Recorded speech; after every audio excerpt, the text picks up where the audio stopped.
Okay, so this video is going to be showing you how to use the compression. Once again, I'm using the SI Impact board right now, so it may not be exactly the same on the board at your particular campus, but the fundamentals will be the same.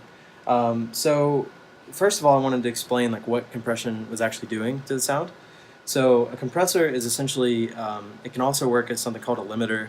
So basically what it's doing is it's making sure that sound is not peaking above a certain point, and if it goes above a certain threshold, it pushes it back down or compresses it so that you can keep dynamics kind of normal, you can keep things the same so that 1 second your kick drum isn't hurting everybody's eardrums and then the next second you can't hear it at all.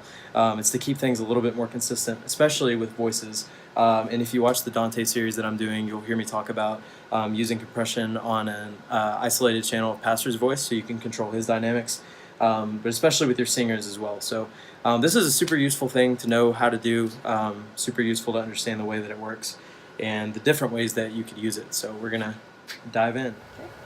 Alright, so once again, we have this glowing button for compression, so you're going to want to make sure this is on when you're actually trying to compress something, or else it's not going to be doing anything at all. So the first thing we're going to look at is a ratio, and you can probably see a little bit how that's moving on the screen. The first thing we're going to look at is this button here. This is the ratio. So this is affecting how much you are actually compressing something. So once it passes that threshold I was talking about, which the number we're going to use for an example is negative 30 dBFS, which we talked about in one of the first mixing videos. So once that passes over that threshold, it's going to be compressed by however much this ratio is. So obviously, a ratio is like 1 to 1, 2 to 1.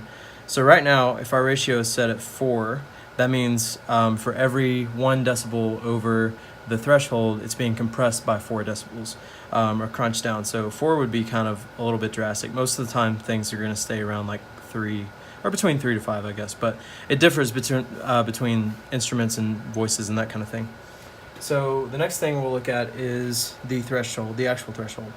So we're going to set it, like I said, at negative 30.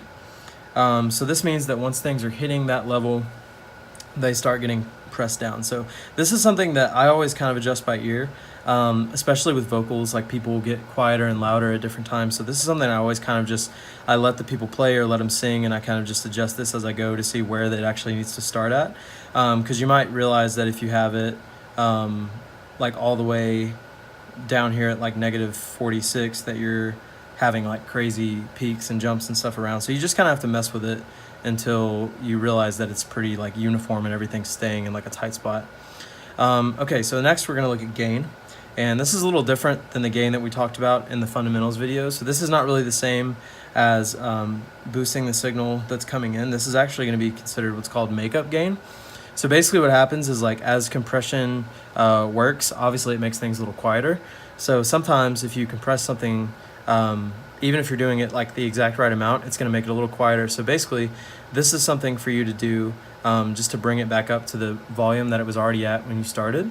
Because you don't actually want to change the volume, you just want to control the peaks. So a good way to do this, a good way to control the gain is, like, you're probably not going to go this much, but a good thing to do is to turn the compressor on and off while you're messing with the gain, and then just like listening for where it sounds like it's about the same volume at both. That's a good way to check and see that you're not giving too much gain, and also that you're not leaving yourself too quiet either. Okay, so now we have the attack and release that we're going to look at. So I'm going to look at the attack first. The attack is going to be just how quickly it works, or how quickly the compressor acts on something. So most of the time, for most things, and again, like, a lot of this is just personal preference, but for most things, I set a really fast attack. I'll do between like 1 and 3 milliseconds. That way it's like instantly acting on whatever you're trying to compress. I'm messing with the kick drum channel here right now, so that's just an example for you to look at. So this way it's like instantly working on whatever you're trying to compress. The release is how quickly it turns off. So I always do a longer release because it sounds way less harsh. If you're compressing something a lot and you have a quick release, then it's just really like quick and dry, and it just doesn't sound good. It's not smooth, and you want it to be smooth. So I always do a quick release and a quick attack and a slow release. Again, it doesn't have to be that way on everything. I'm just giving you kind of a personal example of how I do things. So right now, like, I already have the kick drum channel selected. So you're gonna want like a nice punch, nice kick. you're gonna want it to sound good. You don't want it to be like subby sounding. Like you want it to be really like punchy and pronounced. So like I'm probably gonna put somewhere between 3 and 3.5. We'll do 3.6 as the ratio of compression. This again, you're just gonna adjust this for wherever you feel like it needs to be. So this is gonna be this is definitely like more. You're adding way more compression at this point. So I'm gonna adjust this for wherever it needs to be, but you're gonna start hearing that kind of like punch pronounced sound. The gain, once again, this is just going to be, you're going to be listening, you know, if you have a drummer just constantly play the kick while you're adjusting the compressor, you can kind of just mess with this makeup gain until you feel like you're at about the same volume. Attack and release, you're probably going to do about the same thing. You're going to want this to act quick because you're going to want it to be pronounced. So between 2 and 3 milliseconds, your release can be anywhere around 350, 400 milliseconds.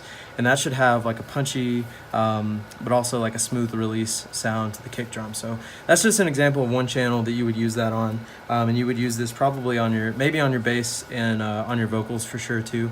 So yeah, this is just kind of an explanation of what the compressor is, how to use it, and hopefully that's helpful.